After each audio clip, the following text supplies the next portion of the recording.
على عهدي على ديني على أرض تلاقيني أنا لأهلي أنا فديهم أنا دمي فلسطيني فلسطيني فلسطيني. یار یہ بات تو ہمیں بتانا چاہیے تھی نا. ہمیں ایجوکیٹ کرنا ہے لوگوں کو, بڑے چھوٹوں کو بتائیں, والدین بچوں کو بتائیں, حکمران اپنی قوم کو بتائیں.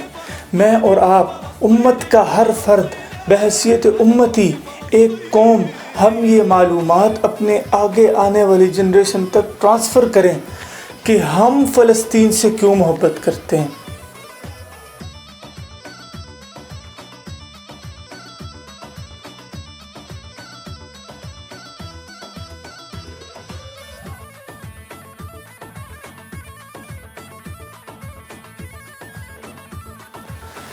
ہم فلسطین سے اس لیے محبت کرتے ہیں کہ فلسطین انبیاء کی سرزمین اور ان کا مسکن رہا. حضرت ابراہیم علیہ السلام نے فلسطین کی طرف ہجرت فرمائی. اللہ تبارک و تعالیٰ نے حضرت لوط علیہ السلام کو اس عذاب سے نجات دی جو ان کی قوم پر اسی جگہ نازل ہوا تھا. حضرت داؤد علیہ السلام نے اسی زمین پر سکونت اختیار کی اور یہیں اپنا محراب تعمیر کرایا. حضرت سلیمان علیہ السلام نے اسی ملک میں بیٹھ کر پوری دنیا پر حکومت کی. چونٹیوں کا مشہور واقعہ جو قرآن کریم میں مذکور ہے کہ جب اس نے سلیمان علیہ السلام کو چونٹیوں نے آتے ہوئے دیکھا تو ان میں سے ایک چونٹی نے کہا کہ چونٹیوں اپنے بلوں میں گھس جاؤ.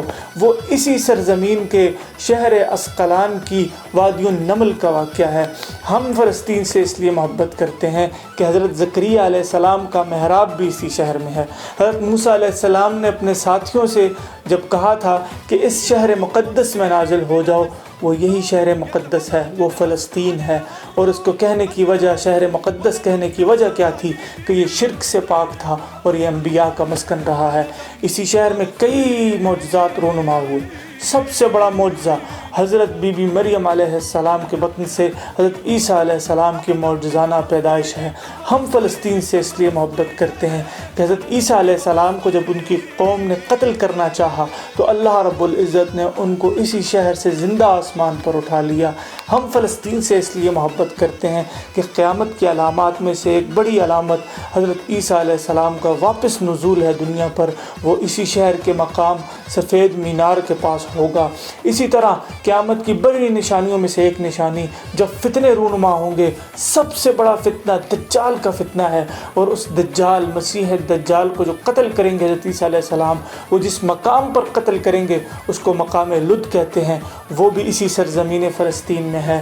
ہم فلسطین سے اس لیے محبت کرتے ہیں کہ فلسطین ارض محشر ہے, یہاں پر میدان محشر لگے گا. ہم اس سرزمین سے اس لیے محبت کرتے ہیں کہ فلسطین کو یہ اعزاز حاصل ہے کہ جب مسلمانوں پر نماز کی فرضیت کا حکم آیا تو سب سے پہلا مسلمانوں کا قبلہ وہ فلسطین رہا. نبی کریم صلی اللہ علیہ وسلم نے معراج کی رات کو جو آسمانوں کا سفر کیا, سب سے پہلے آپ کو مکہ مکرمہ سے بیت المقدس یعنی فلسطین لایا گیا. اسی طرح اس مقام کو یہ بھی شرف حاصل ہے کہ سرور دو جہاں صلی اللہ علیہ وآلہ وسلم کی اقتداء میں تمام انبیاء اور رسل نے اس فلسطین کی سرزمین پر نماز ادا فرمائی. اللہ کے پیارے رسول صلی اللہ علیہ وسلم نے اس نماز کی امامت فرمائی. اس شہر میں وقوع پذیر ہونے والے بہت سے تاریخی واقعات ہیں. ان میں سے ایک واقعہ قصہ طالوت اور جالوت بھی ہے. اسی طرح جو یاجوج اور ماجوج دنیا میں قتال اور فساد برپا کریں گے وہ بھی اسی شہر سے ہوگا. اسی طرح یہاں پر حضرت ابو ذر رضی اللہ تعالیٰ عنہ کی روایت بھی ہمیں یاد رکھنی چاہیے کہ وہ کہتے ہیں کہ میں نے رسول اللہ صلی اللہ علیہ وسلم سے عرض کیا کہ زمین پر سب سے پہلے کون سی مسجد بنائی گئی؟ آپ صلی اللہ علیہ وسلم نے فرمایا مسجد الحرام یعنی خانہ کعبہ, اور دوسری تو نبی صلی اللہ علیہ وسلم نے فرمایا کہ مسجد الاقصی یعنی بیت المقدس.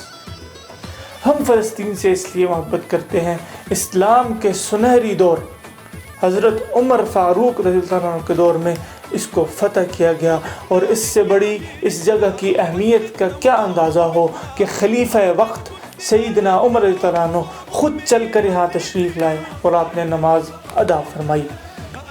دوسری بار بعین ہی معراج کی رات 27 رجب 583 ہجری کو صلاح الدین ایوبی رحمہ اللہ نے اس شہر کو دوبارہ فتح کیا. اور یہاں پر ایک بات ضرور یاد رکھیں کہ قرآن کریم کے نزول سے پہلے بیت المقدس کا نام قدس تھا، قرآن نازل ہوا تو اس کا نام مسجد اقصیٰ رکھ دیا گیا۔ یاد رکھیے مسجد اقصیٰ اور بلاد شام کی اہمیت بالکل ویسی ہی ہے جیسی حرمین شریفین کی ہے۔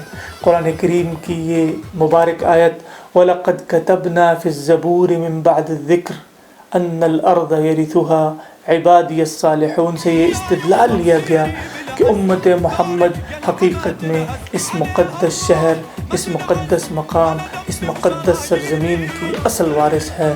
اور فلسطین کی عظمت کا اندازہ اس بات پہ بھی لگایا جا سکتا ہے کہ وہاں پر ایک نماز کا اجر 500 گنا بڑھا دیا جاتا ہے۔ یہ ساری معلومات اپنے تک محدود نہ رکھیں بلکہ لوگوں تک پہنچائیں، ان کو بتائیں کہ فلسطین سے ہماری محبت کیا ہے، ہمارا رشتہ کیا ہے، یہ ہمارے ایمان کا حصہ ہے، اسلام کا حصہ ہے، اس کے بغیر ہمارے اسلام کی تاریخ مکمل نہیں ہے۔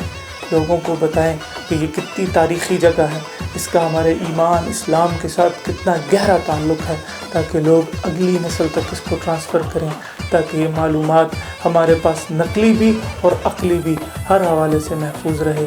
اللہ رب العزت فلسطین کے حالات پر رحم فرمائے، ساری امت مسلمہ کو ایک جست واحد بنائے تاکہ ہم آنے والے حالات سے مل کر نمٹ سکیں۔ على عهدي على ديني على أرض تلاقيني أنا لأهلي أنا فديهم، أنا دمي فلسطيني فلسطيني فلسطيني